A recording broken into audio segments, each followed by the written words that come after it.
Olá, tudo bem? Meu nome é Fábio de Mello, sou psicoterapeuta. Seja muito bem-vindo ao meu canal Mente e Saúde. Hoje é o primeiro vídeo de uma série de muitos que virão pela frente, onde nós vamos estar falando sobre o seu bem-estar emocional e também sobre o seu bem-estar físico.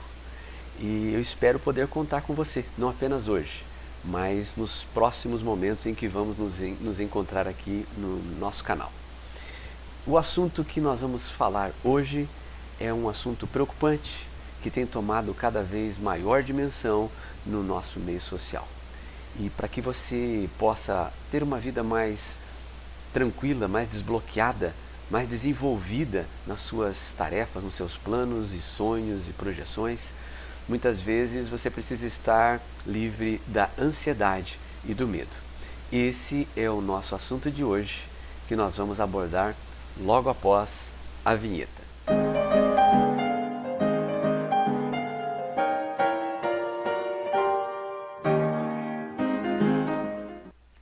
Olá, mais uma vez, seja bem-vindo ao nosso canal Mente e Saúde. Se você chegou até aqui, é porque o tema chamou a sua atenção.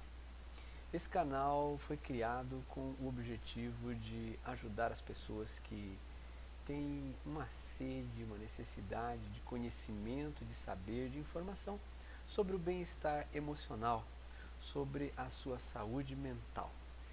E o tema que nós escolhemos para conversar hoje é a ansiedade.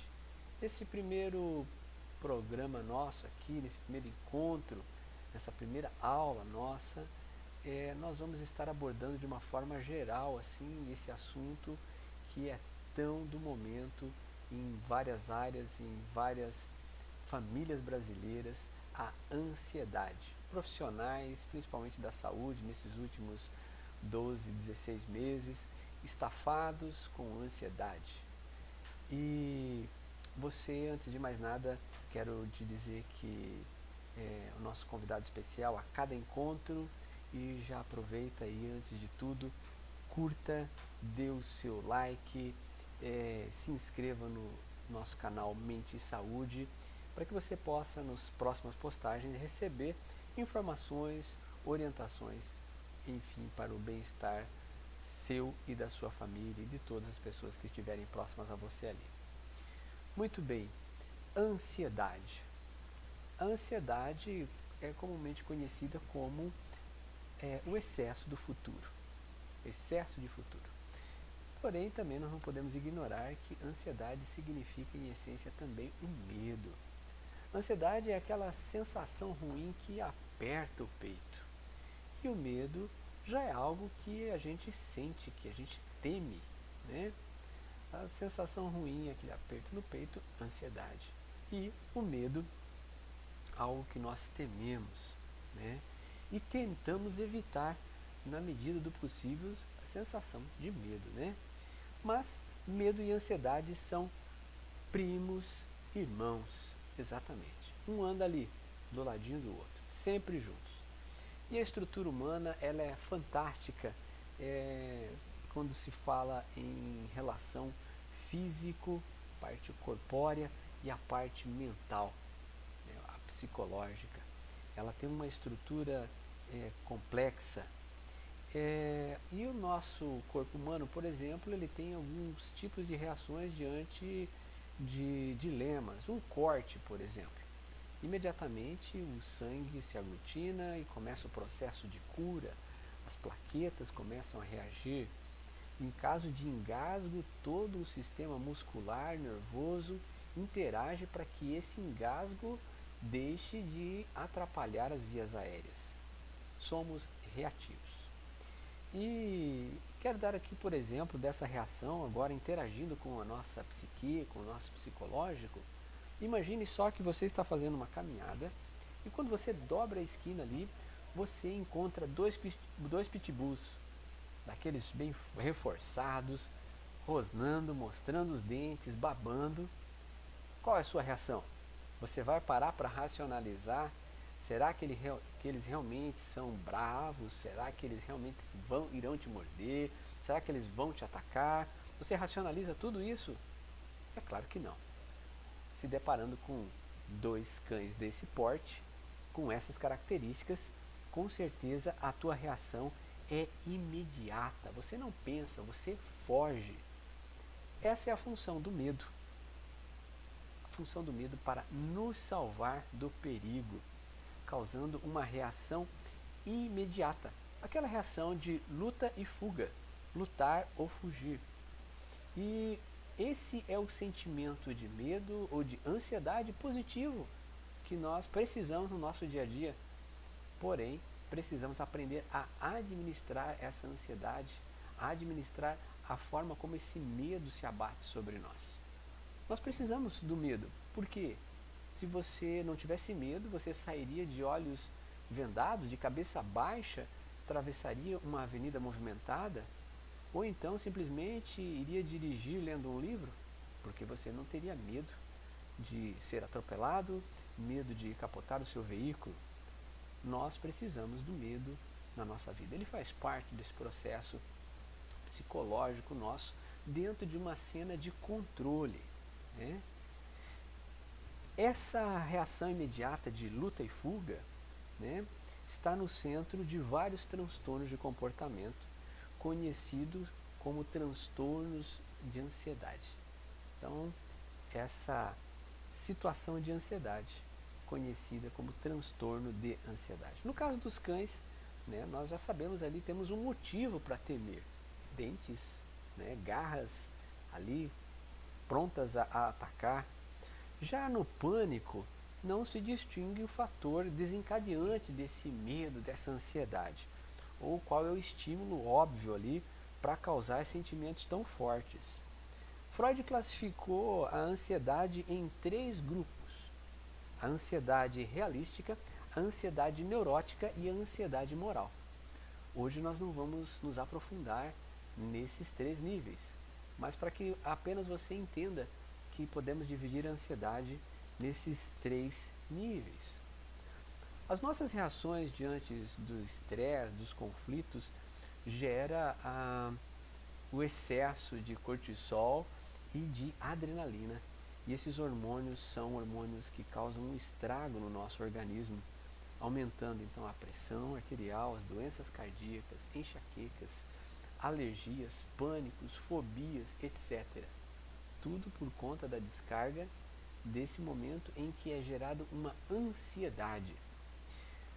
Cuidar para a função protetora do medo, né, e da ansiedade, não se tornar um status de situação permanente, esse é um dos segredos, é a dica, né? Porque quando a nossa mente entende que o status de situação de ameaça é constante, aí nós começamos a entrar num estado constante de ansiedade. Aí você pergunta, mas por que nós observamos algumas pessoas são tão ansiosas, uns são mais, outros menos? Por que esses traços tão diferentes? Alguns têm reações exacerbadas diante de uma mesma situação, e outros têm uma reação mais simples, mais calma, mais tranquila. Como, por exemplo, 2 grupos de pessoas podemos dividir, que um grupo encontra uma barata. Vai ser o caos, né? Ali vai ter uma quebra, uma ruptura da relação com a situação que seria normal. E o outro grupo encontra a barata e simplesmente passa e ignora. Por quê? Este grupo que tem essa reação exacerbada, ele passa de ser para estar ansioso. Vamos dividir assim para você entender melhor? Em ser e estar ansioso. Ser ansioso, então, é possuir aquela sensação de tensão, de apreensão, de inquietação e de dominação de todos os nossos pensamentos, né, diante de algum aspecto, de alguma expectativa. Estar ansioso é tudo isso acompanhado das reações fisiológicas por manifestações orgânicas, palpitações, tremores, suor intenso, falta de ar, suor nas mãos, nos pés. Então, quando o ser ansioso se une com o estar ansioso, há uma grande complicações. Há grandes complicações, na verdade, quanto aos deveres dessa relação entre mente e corpo, desencadeando ali uma angústia, um sofrimento gerado para o organismo muito grande. E os transtornos de ansiedade são, em grande parte, aí, hoje, responsáveis pelas rupturas, pelos fins dos relacionamentos, né? Por fim de casamentos, de namoros, por distanciamento entre pais e filhos, porque são criadas expectativas, essa ansiedade é acumulada e há um bloqueio na hora da comunicação. E diante disso, a ansiedade pode assumir várias formas, mas a matriz é sempre comum à personalidade ansiosa. Então, os aspectos são diferentes, mas sempre vai estar presente ali aquela pessoa com personalidade ansiosa. Por isso, a ansiedade é classificada pela Associação Americana de Psiquiatria sobre vários contextos. Vários. E o principal desses contextos é sobre segue os transtornos de ansiedade, chamado recentemente de espectros de ansiedade. Né? Quais seriam esses espectros? Ataques de pânico, a pessoa ali pode evoluir para o transtorno do pânico futuramente, quando se agrava o caso. Fobia social ou timidez, né, patológica, onde a pessoa não consegue pegar um ônibus coletivo sem entrar em pânico, né? Um exemplo apenas. Outra situação, transtorno de estresse pós-traumático, TPT, medos diversos de fobia simples, estímulos específicos, como a chuva, medo de avião, medo de animais, o exemplo da barata que eu dei anteriormente, e o transtorno de ansiedade generalizada, este sim é um estado permanente de ansiedade, onde não há gatilhos, a qualquer momento isso pode simplesmente ser desencadeado. Né?